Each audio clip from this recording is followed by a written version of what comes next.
তোমাদেরকে ওই বাংলাদেশ থেকে একজনদেরকে পাঠিয়েছে ভারতে, তোমাদেরকে পাঠানো বঙ্গোপসাগরে।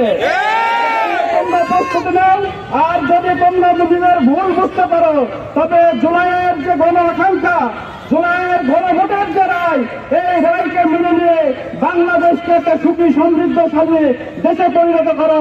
আমরা 11 দলের জোট তোমাদেরকে সার্বিকভাবে সহযোগিতা করব। বিগত সরকার চেষ্টা করেছিল ইসলাম প্রিয় মানুষগুলোকে শেষ করে দেওয়ার জন্য, ইসলামী আন্দোলনকে স্তব্ধ করে দেওয়ার জন্য। ইতিহাসের পাতায় থেকে সাক্ষ্য দিয়ে আপনি শিক্ষা গ্রহণ করুন। আপনি যদি আবার 5 আগস্টের মতো এই দেশে আবার আপনি স্বৈর শাসনের ভূমিকায় যান, আমরাও কথা দিলাম এই দেশকে আবার ফ্যাসিস্ট মুক্ত করে, স্বৈরাচার মুক্ত করে আরেকবার আমরা প্রস্তুত আছি রক্ত দেওয়ার জন্য।